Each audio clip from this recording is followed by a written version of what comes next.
Sveiki, mano vardas Darius Overlingas, visi butai vadovas. Tokią įžvalgą nusprendžiau nufilmuoti, kadangi mes ieškom nekilnojamo turto specialistų visoje Lietuvoje, tiek brokerių, tiek asistentų, tiek kas dirbtų su personalu ir netgi personalo vadovo visai Lietuvai ieškome žmogaus. Ir mūsų žmonės, kurie ieško ir verbuoja personalo, iki šiol akcentuodavo tai, kad pas mus galima gerai uždirbti. Ir tai yra tiesa. Dabar turim jau 19-metę sensaciją, tokią žvaigždę. 19 metų mergina per pirmą mėnesį uždirbo, pardavė 4 butus, būtų pardavusi 8, bet pardavė 4 butus, dar 4 nesusikabino, taip pavadinkim. Uždirbo 1600 eurų per pirmą mėnesį, 19 metų mergina. Ar todėl, kad mes čia tokią žvaigždę atradom, ar todėl, kad mūsų sistema gera, ar mūsų mokymai geri. Kame čia yra reikalai. Ir iki šiol mes akcentavom, kad galima gerai uždirbti, Ir pastebėjom tokį, kad žmonės netikė kiti, per daug gerai skamba, neįmanoma ir taip toliau. Ir šiandien man atėjo toks suvokimas, kad teisingai Lietuvoje ir nereikia akcentuoti, kad labai gerai uždirba. Reikia akcentuoti kitą dalyką, yra svarbesnis dalykas, ką žmonės gauna atėję pas mus. Tai yra priežastis, kodėl jie gerai uždirba. Jie gauna kažkas jiem nutinka. Nes jeigu jūs abejojat, netikit, kad galima nekilnojamam turte uždirbti jau per pirmą mėnesį po porą tūkstančių eurų ir daugiau, tai ir jūs esate teisūs. Kodėl? Jeigu jūs manot, kad neįmanoma uždirbti žmonėms be patirties jau per pirmą mėnesį po 2-3 tūkstančius eurų, jūs esate teisūs. Kodėl? Todėl, kad pirmą, jūs gyvenime niekada greičiausiai tiek nesate uždirbę Lietuvoje, ten Anglijoje, dar kažkur tai fizinius darbus dirbti, viskas aišku. Ten po 1000 eurų moka. Ir po 1,5 kai kurie uždirba. Ar ne? Bet, reiškia, visų pirma, Lietuvoje jūs nesate tiek niekada uždirbę. Antra, jūsų sugebėjimai yra silpni. Arba neaktualūs, nebereikalingi šių dienų rinkai, versle. Arba jūsų sugebėjimai yra silpni, nes žmonės kartais ateina, man 50 metų, aš turiu daug energijos, aš viską galiu padaryti. O jo, rimtai, o kodėl tu 50 metų, būdamas ieškai darbo vis dar, Kur buvai? Grimavai, šokai, linksminaisi. Tai va, žodžiu, ir jeigu jūs abejojat, kad ar įmanoma Lietuvoje uždirbti po 1000, po 1,5, po 2, po 3, po 5 tūkstančius, ar uždirba pas mus tikrai tiek žmonės, naujokai, turėdami tik 1, 2, 3 mėnesių patirtį, kad manot, kad neįmanom, jūs esate teisūs. Todėl, kad su dabartiniais jūsų sugebėjimais ir jums anksčiau nėra pavykę tiek uždirbti, tai jum ir neįmanoma, tas tiesa. Jeigu jūs dabar eitumėt dirbti su nekilnojamu turtu savarankiškai, ar į bet kurią kitą Lietuvos, aš šiuo metu iššūkį, eikit į bet kurią kitą Lietuvos nekilnojamo turto kompaniją ir pabandykit uždirbti 3000 eurų jau per pirmą mėnesį. Ir grįžkit man, pasakykit. Dovanų duosiu. Kodėl aš toks tikras, kad nepavyks? Nes aš žinau, kad ne viena kompanija Lietuvoje neinvestuoja tiek daug į apmokymus, kiek investuojam mes. Kiek investuoju aš pats asmeniškai, kiek aš save atiduodu apmokymams. Tai va, tai aš norėjau akcentuoti, iš tikrųjų yra kelias priežastis, kodėl pas mus žmonės tikrai gerai uždirba. Pirma priežastis tai yra sistema. Mes turime darbinę sistemą. Tai yra speciali hibridas arba amerikietiškos, lietuviškos darbo sistemos padarytas hibridas. Tai yra nekilnojamo turto sistema, kurią mes vertinam virš 1 milijoną litų.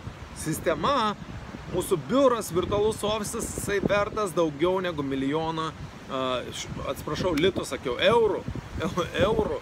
Galim drąsiai vertinti, ta sistema yra brangesnė nei 1 milijonas eurų. Nes kurta daug metų ir tikrai kūrė geri specialistai, kurie reiškiasi, sukūrė pats tas produktas, vien darbas jau, jeigu valandomis skaičiuojat, labai daug vertas programuotojų, jeigu žinot. Bet ir pats produktas yra vėliau sukurtas, jis suteikia pridėtinę vertę. Dabar kitas dalykas yra mokymai, kaip ir minėjau. Mes duodame labai stiprius apmokymus. Ir taip žmonių įgūdžiai ir sugebėjimai pakyla, arba išvystom jau turimus labai stipriai, arba išugdom naujus, kurių žmogus neturi. Ir reiškiasi, ir trečias dalykas turbūt, kad yra komandinis darbas, mes dirbam komandai, ne individualiai išsiuntė ir ten daryk ką nors. Yra, kad ir ta pati 19-metė, kuri pardavė 4 butus per pirmą mėnesį, tai jinai viena pati neturėjo jokių šansų tai padaryti. Bet buvo brokeris, kuris pasirašė sutartis, buvo programuotojas, kuris irgi padėjo. Aš pats dalyvavau šituose 2 sandoriuose, padėjau 2 iš 4.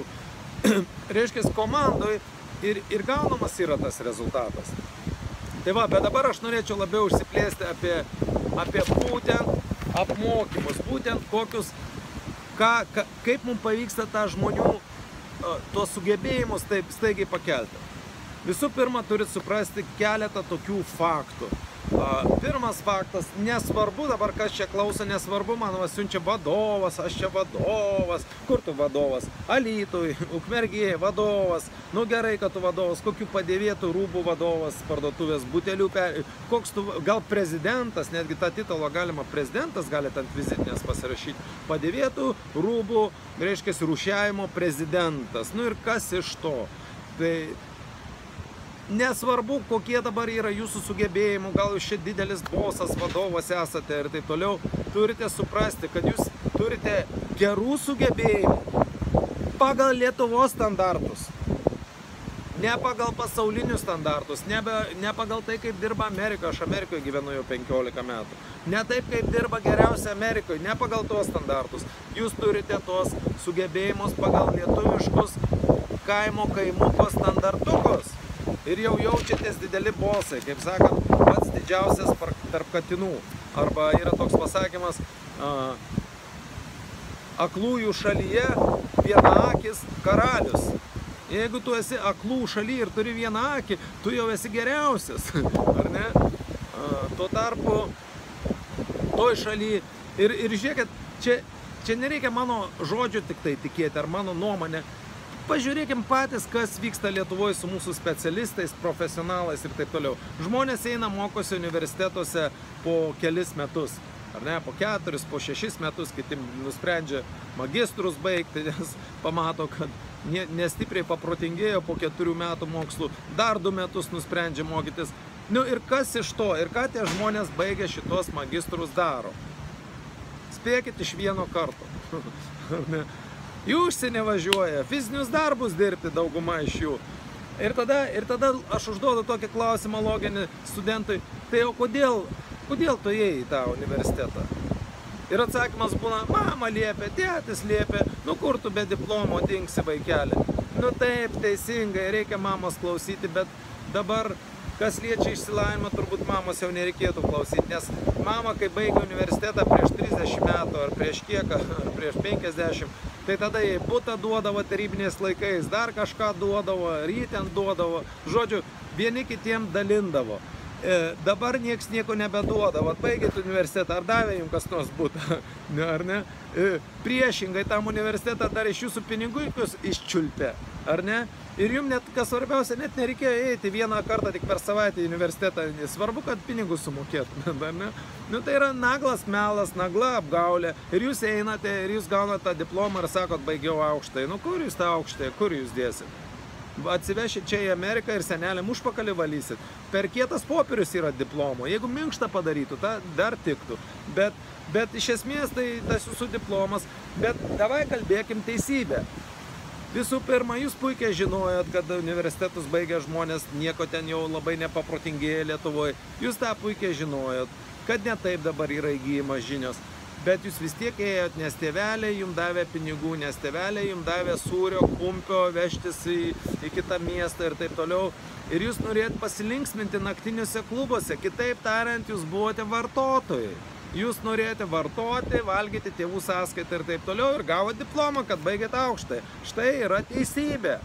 Ir jūs galite meluoti kažkam kitam, bet protingiem žmonėm neprimeluosit. Štai yra ta jūsų universiteto vertė tokia, ar ne? Todėl ir po to tokioj sumaišty baigiau universitetą, ką dabar daryti. Tai dabar jau 22, 3 ar 5 metai reikia pradėti dirbti, kažką daryti. Bet žinokit, biški gal ir vėlokai jau pradėjote, nes patys produktyviausi metai pa žmogų ir yra nuo 18 metų iki 33 metų kažkur, iki 35. Čia pati ta mėsa, kai galima pagrindą susikurti gyvenime, įgūdžių, sugebėjimus, turto netgi galima. Aš iki 25 metų jau turėjau daugiau turto negu žmonės iki 50 kiti, ar ne? Tai va, tuos dalykus yra labai svarbu išmanyti. Ir čia būtent pas mus jūs gaunate tą tikrą išsilavinimą. Kas yra tikrasis išsilavinimas? Tikrasis išsilavinimas yra žmogaus sugebėjimas gauti viską, ką jis nori, nepažeidžiant kito žmogaus teisių. Žmogaus išsilavinimas yra tikrasis. Išsilavinimas yra sugebėti gauti viską, ką tu nori ir nepažeisti kito žmogaus teisių. Viską, jachtos, lėktuvai, ką tik nori, milijoniniai namai, kelionės, gyvenimo būdas, maistas, rūbai, ką tik nori, kokiam nori kainą. Jeigu tu to nori, prašau, tu turi išlavinti savo sugebėjimus ir gauti tai. Bet neturi pažeisti kito žmogaus teisių, neturi vogti, neturi vagiliauti, sukčiauti, apgaudinėti, prasisukinėti, kenkti kažkam. Tai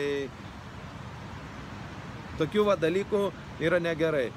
Jeigu čia yra tikrasis išsilavinimas, galima išlavinti savo sugebėjimus ir narkotikais prekiauti, galima išlavinti kažkokius nusikaltimus daryti. Ir žmonės padaro kartais nemažai pinigų iš to, tik tai tiek, kad tai nėra tikrasis išsilavinimas. Tas žmogus nelabai neša mūsų visuomeniai naudą arba šitai planetai, jisai tik tenkina savo poreikius, kenkdamas, parazituodamas, kažkaip tai apgaudinėdamas, reiškia, tenkina savo interesus. O tikrasis išsilavinimas yra, kai tu sukuria pridėtinę vertę savo, savo šeimai, savo miestui, savo šaliai, o dar idealiu atveju globaliai, kad įtakotum žmonių gyvenimus esančius ir kitose šalyse. Idealiu atveju. Tai tiek, žodžiu, ir tą tikrą išsilavinimą jūs gausit pas mus. Jūs gausit tikrą išsilavinimą, nes dar žmonės eina, lavina tą savo IQ, tą savo intelektą, bando lavinti ten, kur nelabai ir išlavina, bet pamiršta, kad dar yra kitas dalykas kaip EQ, emocinis intelektas. Emocinis intelektas. Emocinis intelektas yra daug svarbiau negu tas IQ, ar ne? Kokia prasmė iš protingo profesoriaus, kad jisai bijo žingsnį į priekį žengti? Kaip ir dauguma žmonių, ar ne? Labai norėtų viską daryti, viską gauti ir turi gerų idėjų netgi ir turbūt pavyktų tos idėjos. Galbūt ne iš pirmo karto ir net ne iš antro karto, galbūt iš 10-20 kartų pavyktų, bet yra baimė, yra tokia nesėkmės baimė. Jeigu nepavyks, jeigu visi tai mažoj lietuvėliai, kur yra 2 milijonai gyventojų, mikrorajonas Majamyje, ar ne? Jeigu toj didelėje šalyje Lietuva, kur 2 ar 2,5, kiek ten Lietuvoje bėra, manau, kad iškraipo biškutį statistiką, nes yra žymiai mažiau negu deklaruota, ar ne? Nes nori kiti dantis susitaisyti Lietuvoje, kiti dar kažką. Tai, žodžiu, yra daug mažiau žmonių Lietuvoje, negu kad jums sako. Bet kažkas kažką pasakys, tokios baimės yra. Nu tai ir gyvenkit šitam mažam pelytės urvelėje ir bijokit visko ir po to, kai praeis gyvenimas, galvokit, o ką aš čia veikiau? Kaip ta planeta vadinasi, kur aš čia buvau 50, 60 ar 70 metų. Duok Dieve jums sveikatos, aišku, ilgai gyventi. Bet nežinau, ar galima pavadinti gyvenimą, kai visko bijai ir po to galutinė baimė ateina. Ar gausi pensiją, ar pakaks tos pensijos susimokėti už butą, ar padarysi renovaciją ir atims tą butą iš jūsų. Žodžiu, mes patys esam savo likimo kalviai. Tai va, visų pirma, aš jums duosiu tas nekilnojamo turto žinias. Bet yra kitas dalykas, nepaisant to, kad aš mokykloje mokiausi aukščiausiais įvertinimais nuo pat 1 klasės, ar ne, už mane geresnių nebuvo. Gal buvo vienas kitas, bet aš vis tiek galvojau, kad geresnis esu. Ir aš mokiausi penketais. Tai pagal 5 balės temą 5 tai 5. Dabar kai sako, oi, neblogai baigiau, vidurkis 8. Nu, koks 8? Nu, tai jau kažkur 2, 5, 9 vietoje esi. Tau vidurkis turi būti 10. 10, iš 10, 10. O kaip mūsų logotipas, pažiūrėkit. 100 yra taikinys ir 100% pataikymas. Tai yra ne tik į 10, o į 10-ko centrą. 100% pataikymas turi būti. Va tada tu save gali vaidinti profesionalu, kad tu kažką sugebi. Priešingo atveju tu sugebi tik tai liežuvio raumenį judinti, o rezultatų pademonstruoti nesugebi. Tai va, ir nepaisant to, kad aš mokiausi geriausiai, vieną dalyką supratau, kad tos vadinamos jau visuomeninio švietimo tos žinios, jos yra pasenusios, gal jos buvo ir efektingos prieš 20, 50 ar 70 ar 2000 metų gal, bet šiai dienai jos yra pasenusios, nebeefektingos, šiai dienai nieks taip nesimoko ir tarp kitko, nežinau dėl kokių priežasčių, bet svarbiausia žinios mokykloje yra nepateikiamas. Emocinis intelektas, kiek paskaitų turėjote, kaip teisingai mokytis, kiek paskaitų turėjote, apie finansus, kiek paskaitų turėjote, ne? Kiek turėjote tokių svarbių tikrai žinių apie pasąmoninius procesus, kaip programuoti savo pasąmonę, kaip susikurti teisingą tikėjimą ir kaip aukštą savivertę. Kiek turėjote tokių paskaitų, kiek buvo tokių paruošimų. Matot, kažkodėl svarbiausių žinių mokykloje nesuteikia. Mokykloje moka kaip būti tekintoju, gydytoju, advokatu, prokuroru, ar dar kažko. Vieną funkciją, mažytę vieną funkciją tokiu siaurapročiu moko būti. Kodėl? Nežinau, gilinkitės, aiškinkitės patys. Čia jau yra ne mano užduotis, arba mokėkit pinigus, galbūt kartu išmąstysim. Žodžiu, yra geresnės žinios. Yra geros, greitos, pas žmonės atmintis pagerėja automatiškai, ar ne, per kelis apmokymus.